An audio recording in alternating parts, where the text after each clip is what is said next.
여러분 안녕하십니까? CGN 매거진 굿데이 첫 소식입니다. 정의당 장혜영 의원 등 10명의 국회의원이 발의한 차별금지법은 국가 전체를 개조하려는 성격을 갖고 있다는 비판이 이어집니다.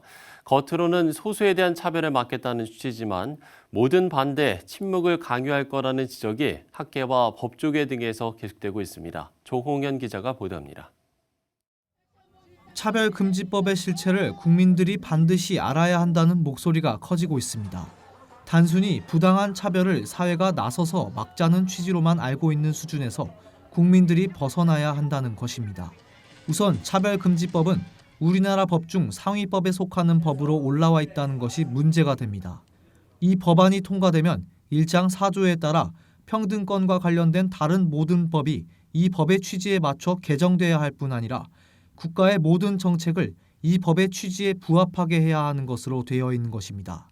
또 국가인권위원회가 차별에 대한 시정 권고를 받은 대상에 대해 시정이 될 때까지 이행강제금을 최고 3천만 원까지 지속적으로 부과할 수 있고 거기에 손해배상까지도 청구할 수 있도록 법안이 만들어졌습니다. 이뿐 아니라 지금까지의 평등법은 피해자가 그 피해를 증명해야 했는데 이제는 가해를 했다고 여겨지는 행위자가 반박 증거를 내놓아야 하는 구조로 바뀌게 됩니다. 이에 대한 각계 지식인들의 반발은 거셉니다. 이승구 합동신학대학원 대학교 교수는 어떤 모든 상황에 차별을 받았다고 주장할 수 있게 만들어진 법이 차별금지법이라면서 반대자에 대한 어떤 법적 보호도 받을 수 없게 해놨다고 지적했습니다. 교회도 교회가 말하는 진리와 죄의 문제를 말하지 못하고 침묵할 수밖에 없도록 만든다는 것입니다. 이 법안의 배후의 정신에 의하면 동성애나 양성애가 잘못되었다는 생각 자체가 차별을 하는 잘못된 생각인 것입니다. 그리고 그 생각을 어떻게 처벌할 수는 없겠죠. 그러나 그것을 표현하는 순간 이런 생각을 가진 사람들이 자기의 생각을 표현하지 말아야 시정 명령의 대상이 되는 것을 피할 수 있게 되어지는 겁니다. 각종 자유의 침해 문제도 역시 그냥 넘어갈 수 없는 부분입니다. 법무법인 저스티스 대표 지영준 변호사는 헌법이 보장하는 평등은 기회와 선택의 평등이지 결과의 평등이 아니라면서 차별금지법은 다른 것을 모두 같게 취급하도록 강제하고 있다고 밝혔습니다. 또 여성들만의 공간과 여성을 존중한 안전체계도 모두 위협을 받으면서 여성의 인권도 침해될 것이라는 점도 지 변호사는 덧붙였습니다. 이 차별금지법은 우리가 지킬 수도 없는 법이시고 그래서 지킬 수 없는 법을 선동하는 위선자의 법이고 또 도덕성을 본질적으로 훼손하고 우리를 하향평준화시키는 겁니다. 그렇게 하고 이것은 진보의 보수의 문제가 아니라 진실과 거짓의 문제다. 기독교적 관점에서도 자기 결정권을 인간의 최고 가치로 여기게 될 때 결국 인간의 책임과 죄에 대한 논의는 크게 무너지고 변질될 것이라는 비판이 이어집니다. 한편 한국윤리재단과 샬롬을 꿈꾸는 나비행동, 한국기독교생명윤리협회 등 5개 시민단체는 누구나 자신의 윤리적 가치와 의견을 가질 수 있고 또 표현할 수 있다. 누구나 사상과 양심, 종교에 대한 자유와 윤리적 책임을 갖는다는 내용의 국제인권윤리선언을 발표했습니다. 차별이 없고 자유의지를 존중하는 사회를 만들겠다는 과도한 움직임이 결국 모든 인간이 아무 말도 하지 못하게 억압하는 결과를 낳을 수 있다는 목소리가 시민사회 각 분야마다 끊임없이 들려오고 있습니다. CGN 뉴스 조홍현입니다. 한국교회연합이 최근 성명서를 통해 정부는 교회를 향한 징벌적인 조치를 철회하고 교회가 자발적으로 방역에 힘쓸 수 있도록 맡겨야 한다고 주장했습니다. 한 교회는 정부의 소모임 금지 명령은 종교의 자유를 정면으로 위반하고 인권을 침해하는 행위라면서 교회에 모이는 걸 위축시키려는 음모가 있다고 볼 수밖에 없는 상황이라고 지적했습니다. 이어 교회가 소금의 역할을 하지 못해 많은 사람에게 밟히는 게 아닌가 하는 성찰도 해본다면서 공권력의 무례함도 지적해야 하지만 교회의 회개도 뒤따라야 할 거라고 말했습니다. 샬롬을 꿈꾸는 나비행동이 20일 논평을 통해 정부의 교회 소모임 금지 명령은 방역에 힘써온 교회를 무시하는 탄압 행위라고 비판했습니다. 샬롬 나비는 정부의 명령은 지난 6개월 동안 방역수칙을 지키는 데 솔선수범한 교회를 무시하고 종교의 자유를 훼손하는 처사라면서 행정편의에 따라서 내린 일방적인 방역 지침이라고 지적했습니다. 이어 금지 조치를 조속히 처리해야 할 거라면서 교회 또한 계속해서 정부가 요구하는 방역 조치를 지키기 위해서 적극적으로 노력해야 한다고 당부했습니다. 대한예수교 장로회 통합총회 제105회 목사 부총회장 후보에 한소망교회 류영모 미임 목사가 단독으로 입후보했습니다.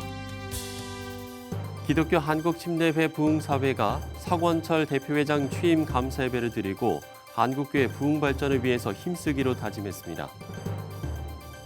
기독교 환경운동연대가 성명서를 내고 정부가 발표한 그린 뉴딜이 탄소 배출 저감 효과보다는 산업 확대와 새로운 시장 개척에 초점이 맞춰져 있다면서 그린 뉴딜을 처음부터 다시 계획하라고 촉구했습니다. 교육부가 20일 대원국제중학교와 영훈국제중학교에 대한 특성화 중학교 지정 취소에 동의한다고 밝혔습니다.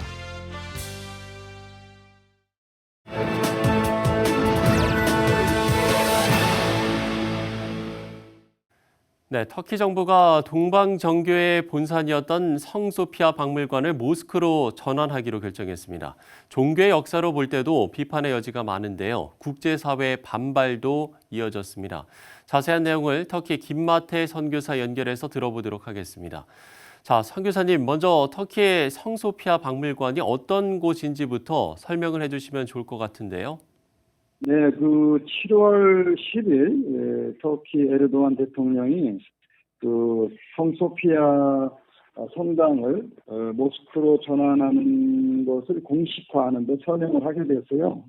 그러자 미국 정부나 전 세계 기독교 지도자들이 반발을 했죠. 왜냐하면 성소피아는 동방정교의 선산지였고 또 유네스코가 지정한 세계 문화 유산이었거든요. 그런데 특별히 미국 마이크 폼페이오 국무장관은 성소피아의 원래의 지위 변경은 서로 다른 신앙 전통과 문화를 가진 사람들에게 어떤 교란적인 역할을 했는데 그것이 이번에 모스크의 변경으로 인해서 감소되었다라고 이야기를 했고요. 또 문화보존 학자들은 모스크로 변경되게 되면 성소피아에 있는 그 이전의 중세시대 벽화가 다시 훼손될 수 있다라고 비난을 했지요. 그런데 특별히 그리스 경우는 이와 같은 성소피아를 모스크로 전하는 광적인 민족주의 그리고 종교적인 감정을 되살리고 있다. 이렇게 비난을 했었습니다. 네, 언급해 주신 것처럼 국제사회의 비난이 거센데 이에 대해서 터키 정부가 입장을 내놨죠? 우리나라 안에 있는 어떤 재산을 가지고 우리가 뭘 하든지 뭐 당신네들이 간섭하느냐? 응? 이것은 우리가 결정한 문제다. 이렇게 반발을 했죠. 그러나 이와 같은 반발은 터키 내에서도 상당히 환영하는 바는 아니에요. 왜냐하면 너무나 많은 모스크 세계사원들이 있기 때문에 일부 지성인들은 왜 그걸 갖다가 이렇게 바꾸느냐라고 하지만 그러니까 현 정권이 지금 올해 18년 동안 지금 정권을 유지하고 있거든요. 그런데 이제 에르도안 정권은 거의 계속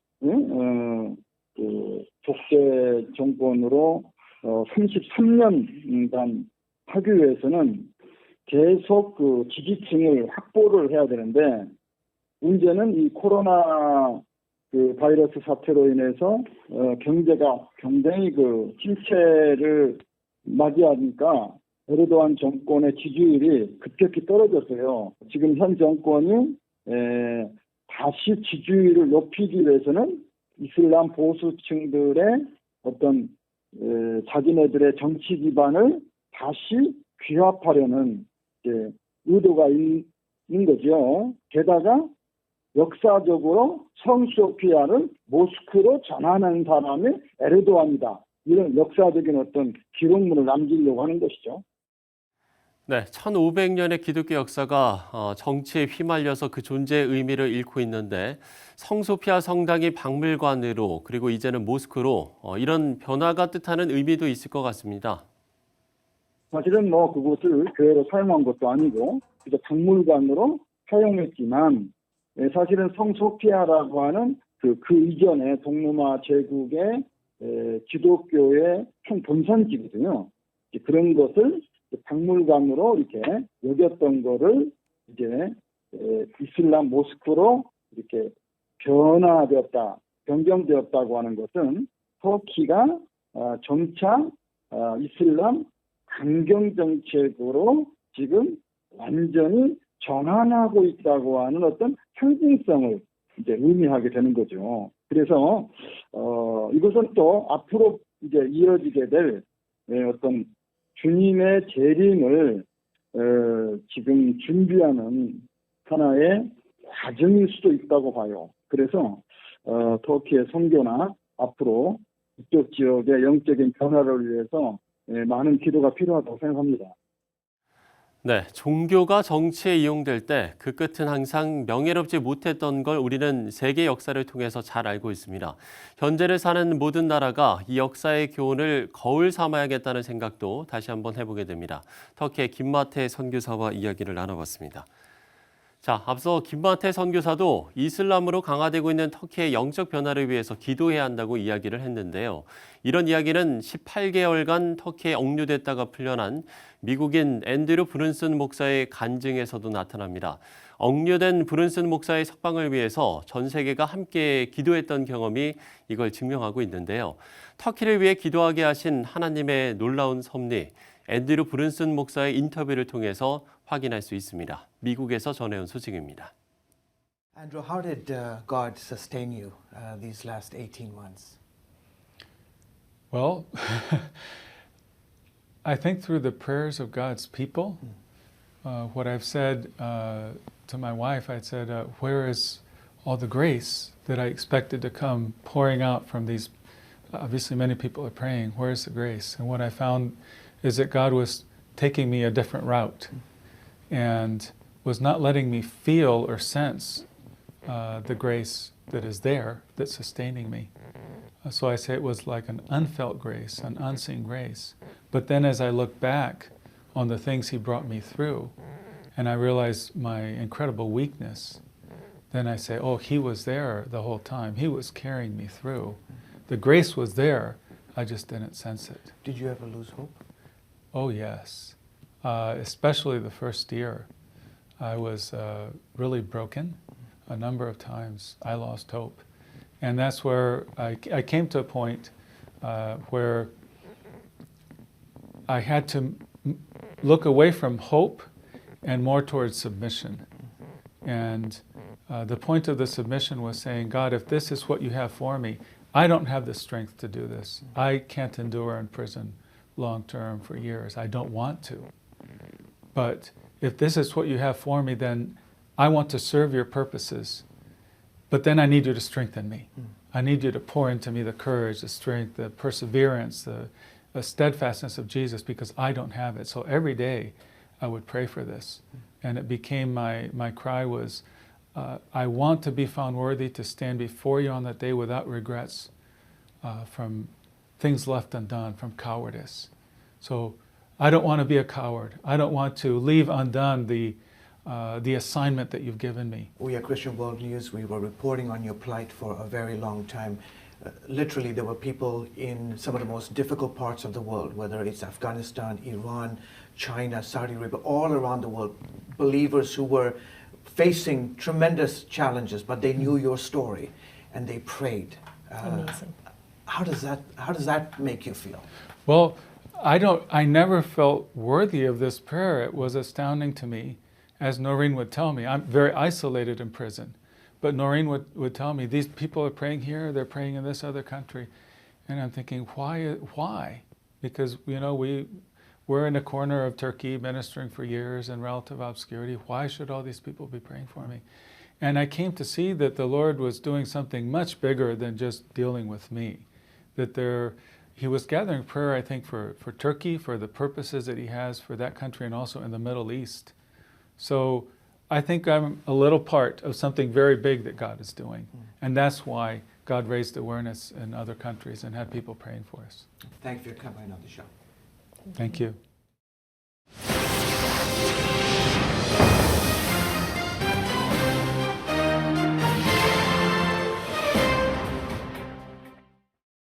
오는 27일 복음법률지원센터가 창립대회를 갖습니다. 기독교 가치관으로 건강한 사회를 세워나가자는 취지를 담고 있는데요. 상임대표이신 조배숙 전 의원 스튜디오에 모셨습니다. 안녕하십니까? 네, 안녕하십니까? 예. 반갑습니다. 자, 의정 활동하고는 좀 다르겠습니다만 연장선상에서 법 문제를 다루는 일을 하시는데 먼저 이 복음법률지원센터 어떤 단체인지 좀 소개를 해주시면 좋을 것 같아요. 우선 이제 저는 우리 인생의 목적은 하나님께 영광 돌리는 거라고 생각을 합니다. 네. 예. 그런데 항상 보면 이렇게 어둠의 세력과 그 싸움이 있고 영적인 긴장 관계인 것 같아요. 네. 그런데 이런 부분이 법과 제도에도 우리도 모르게 이렇게 스며드는, 그래서 들여다 보면은 굉장히 반복음적인 그런 법률 제도가 있습니다. 그래서 이런 것을 우리가 캐치해내고 바로잡고 그러기 위해서 법률 전문가, 변호사님들, 예. 또 교수님들 모여서 이제 복음을 수호하는 그러는 이제 모임을 만들자. 그래서 이제 연구도 하고요. 이제 법률을 이제 꼼꼼히 살펴보고 예. 제정안 개정안도 보고 그래서 의견도 제시하고 또 연구도 하고요. 또 행정적인 그 정책도 검토를 해서 지원을 하고 또 소송 지원도 하고요. 또 국제관계도 하고 또 연구도 하고 또 이런 소명을 가진 분들을 또 도처에 있습니다. 그래서 예. 발굴해서 같이 조직하고 그래서 또 하나가 되는 그런 모임입니다. 예, 앞서 이제 잠시 언급을 해주셨습니다만 27일에 이제 문을 열고 본격적인 사역을 하게 되는데 함께 하시는 분들이 좀 어떤 분들일까요?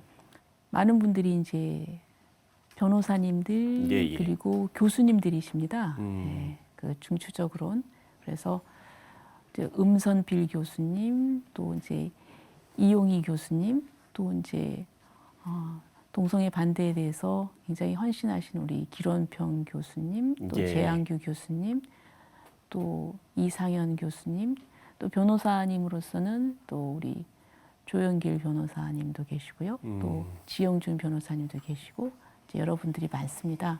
또 전윤성, 또 박성재 변호사님. 예, 예.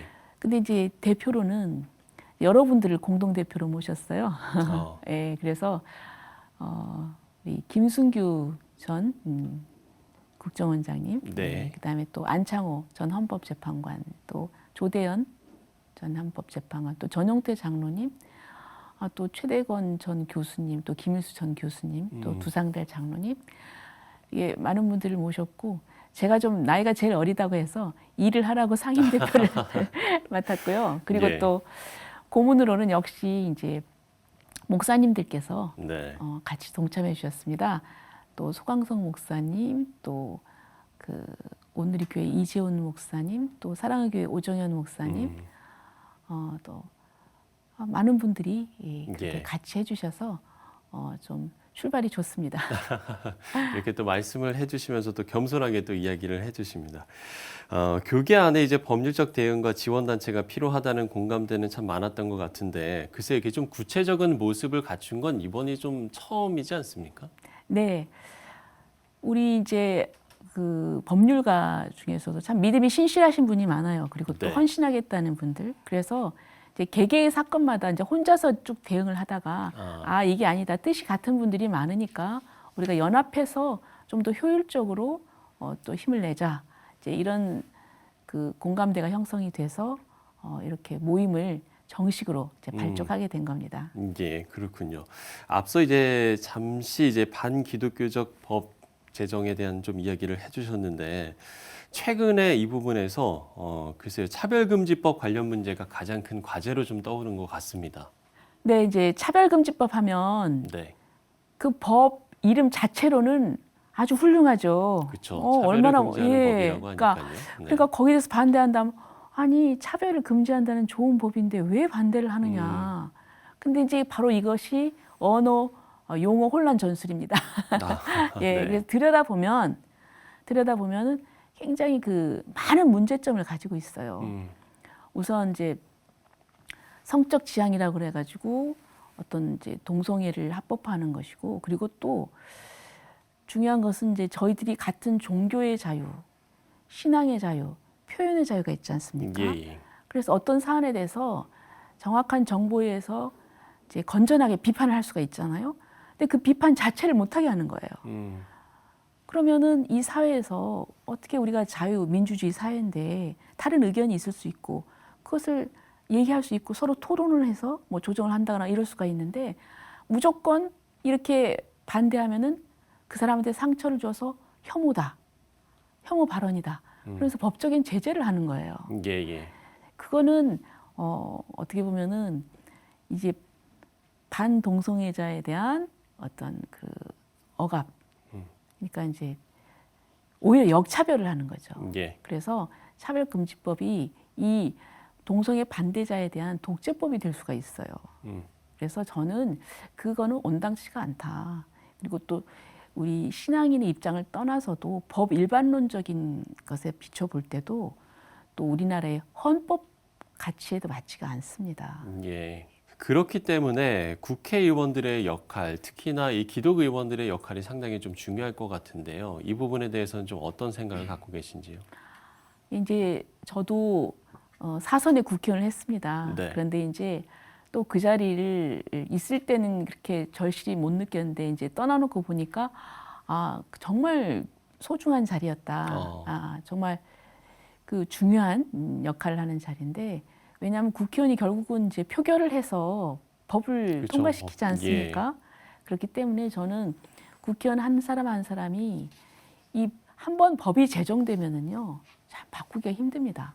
그리고 그 잘못된 법이 제정됐을 때 그 부작용은 이루 말할 수가 없어요. 많은 사람들한테 고통을 줍니다. 그렇죠. 그렇기 때문에 입법자들은 정말 세심하게 살펴야 되고 그리고 또 이런 경우에 이런 부작용이 있을 수 있는데 거기에 대해서 반대 의견에 대해서 충분히 귀 기울여 듣고 그리고 또 합당하게 판단을 해야 됩니다. 예, 그렇죠. 한국교회가 이제 복음법률지원센터의 법률적인 도움을 많이 받게 될 것 같은데 여러 좀 계획들도 있으실 것 같아요. 어떤 좀 계획들이 있습니까? 그래서 아까 말씀드린 대로 네. 이제 지금 이제 법안 발의가 됐지 않습니까? 예, 그렇죠. 지금 뭐 개헌한 지 얼마 안 됐는데 벌써 뭐 1,000몇백 건이 지금 발의가 됐다고 해요. 그러니까 이제 그 법들을 좀 꼼꼼히 살펴보고 예. 그리고 또 저희들이 한 달에 한 번 정도 이런 부분에 대한 그 세미나를 하려고 합니다.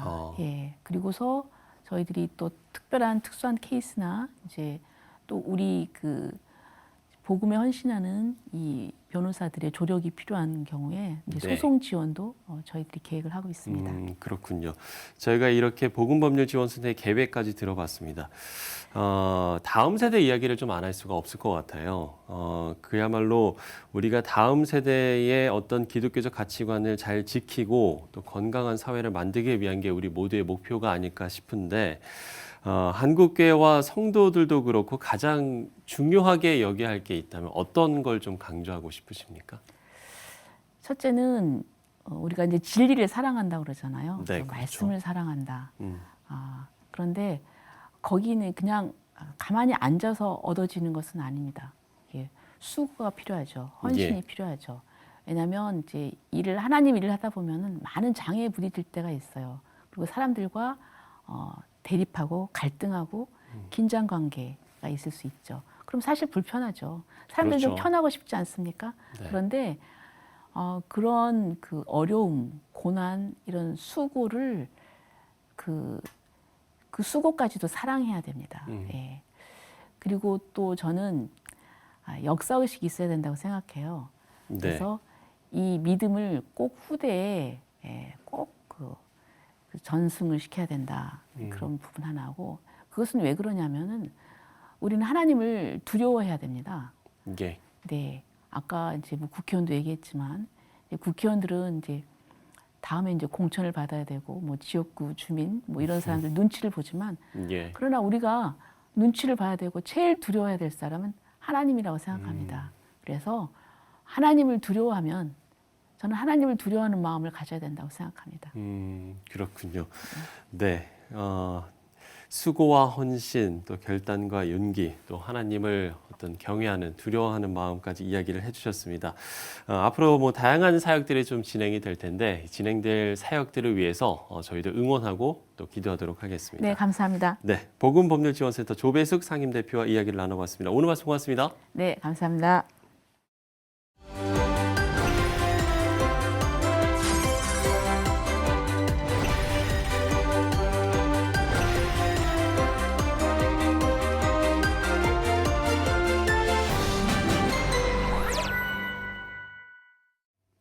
네, 이번 주 정치권은 청문회 전국으로 소란합니다. 이제 의정 활동을 시작한 21대 국회가 여야의 격돌로 출발하게 됐는데요. 세상이 너무 많은 소음들로 가득합니다. 불필요한 소음이 아닌 진리의 소리에 귀를 기울이는 시간도 마련해야겠습니다. 시채널 매거진 굿데이 오늘 순서는 여기까지입니다. 시청해주신 여러분 고맙습니다.